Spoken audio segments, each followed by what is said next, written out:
Buenas, soy Rafa y hoy continuaremos con la parte 33 del tutorial Oracle y el lenguaje PL/SQL. Será la parte 11 del lenguaje PL/SQL y hablaremos de registros y colecciones. Comencemos definiendo lo que son registros y colecciones. En PL/SQL, los registros y colecciones son tipos de datos que permiten organizar y estructurar los datos de manera más compleja que los datos simples, como lo son varchar o nombre.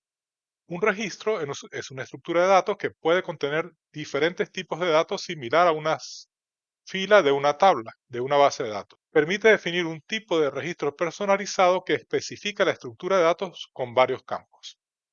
Por su parte, las colecciones son estructuras de datos que pueden contener múltiples elementos. Se utilizan para almacenar conjuntos de datos relacionados y facilitan la manipulación de datos de manera más dinámica. Bueno, comencemos viendo más en detalle lo que son los registros y también veamos la sintaxis. Entonces, los registros se declaran y usan de la siguiente manera. Primero hay que definirlos como un tipo, se le da un nombre a ese tipo, y nombre del registro, is record, y acá tendríamos una lista de campos. O sea, se definirían de una manera muy similar a como se define una tabla. Y cuando yo quiero declarar una variable de este tipo, pues este sería como cualquier otra variable, el nombre de la variable y el tipo de datos. Da nombre registro, que es el mismo nombre que hemos dado acá. Luego, para acceder a cada uno de los campos de estos registros, se utiliza el punto. Entonces sería, si hemos declarado var registro punto campo 1, que sería este, o campo 2, este. Y aquí le estaríamos asignando un valor. Ya en el tutorial 24, que recomiendo que vean antes que este, y lo veréis pasar por la esquina superior derecha de vuestras pantallas, habíamos usado registros, pero los estábamos creando a partir de tablas existentes con el porcentaje raw type. Aparte del raw type, podemos crear nuestros propios registros personalizados. Ya vamos a ver qué utilidad tienen. Luego las colecciones, pues no es que haya una única colección. En PLSQL existen varias. Vamos a estudiar tres de ellas en este tutorial.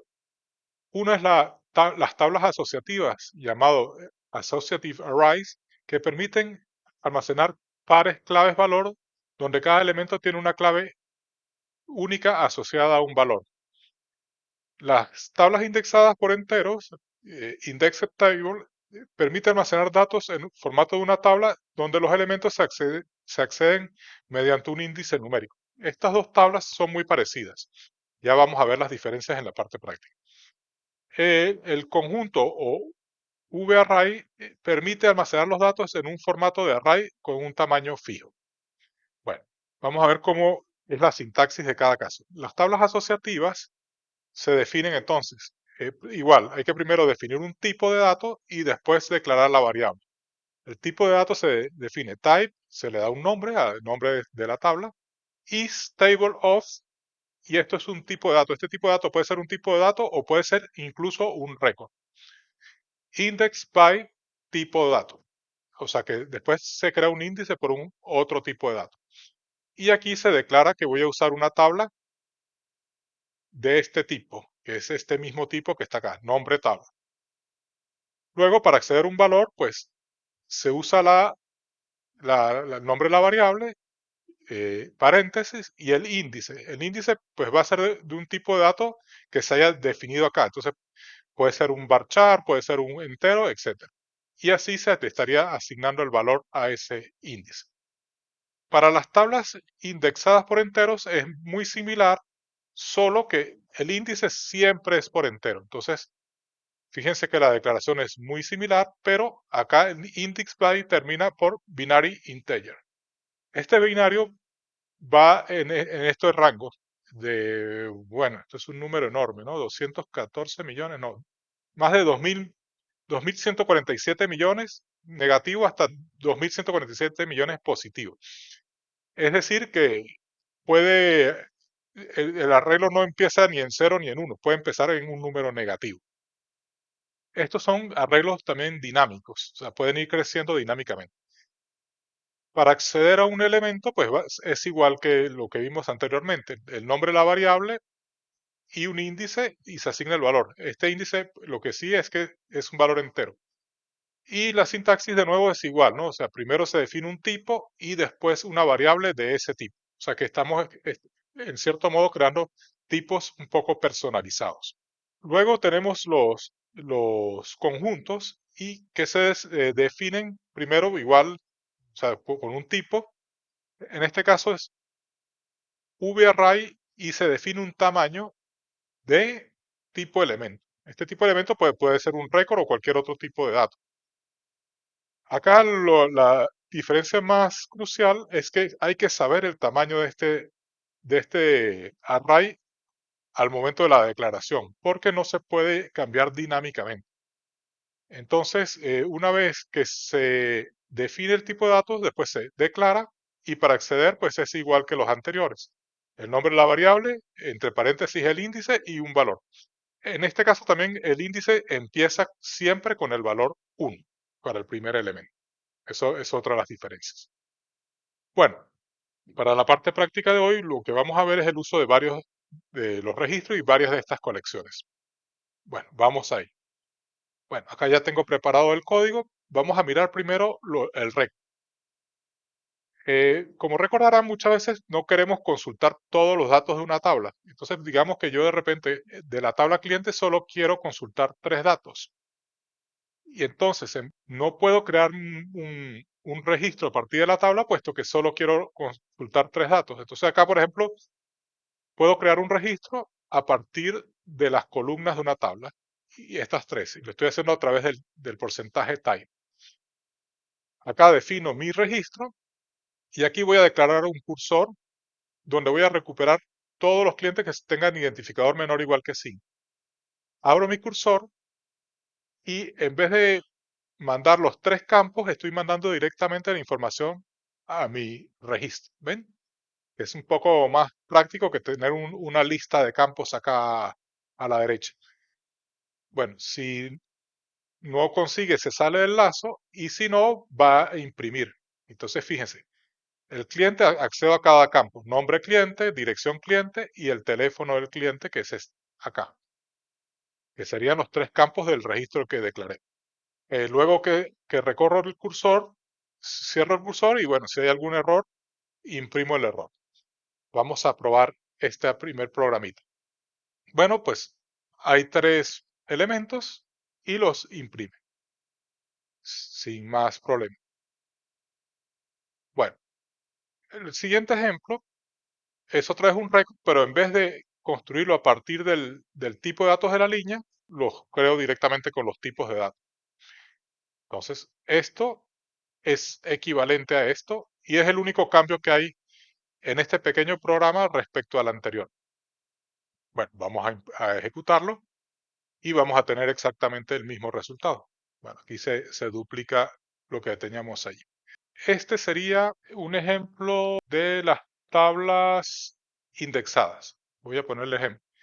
Aquí le puse, pero acá se me olvidó. Entonces voy a agregarle tabla,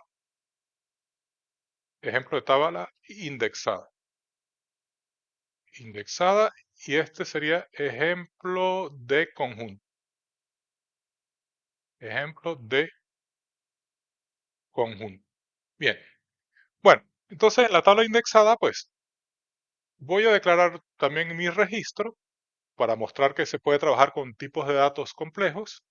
Bueno, tengo mi cursor, que es el mismo del ejemplo anterior, y acá es donde empiezo. Defino una tabla clientes, el tipo tabla clientes, que es una tabla de registros datos clientes que se indexa con un entero. Y después declaro una tabla. Esta es mi variable tabla, que es de tipo tabla clientes. Bueno, acá tengo un valor auxiliar para ir metiendo datos en mi tabla. Entonces, lo que hago es que recorro el cursor y en vez de imprimir como estaba imprimiendo en este ejemplo, lo que hago es cada elemento lo voy agregando a mi tabla. Por eso he usado la J. Lo pongo en 1, en este caso va a ir de 1 y va a llegar hasta 3, porque son 3 elementos, como ya vimos en el ejemplo anterior. Recuerden que esto yo pudiera ponerle también índices negativos si yo quiero. Puedo ponerle los índices que yo quiera aquí, puesto que Esto puede valer de menos 2.000 millones y pico hasta más 2.000 millones y pico. Y yo puedo incluso poner elementos salteados. Pero bueno, acá lo he puesto desde el 1 hasta el 3 y ya está. Y fíjense que, bueno, aquí estoy agregando un cliente y le meto directamente el registro del cliente. Luego, cuando cierro el cursor, voy a recorrer mi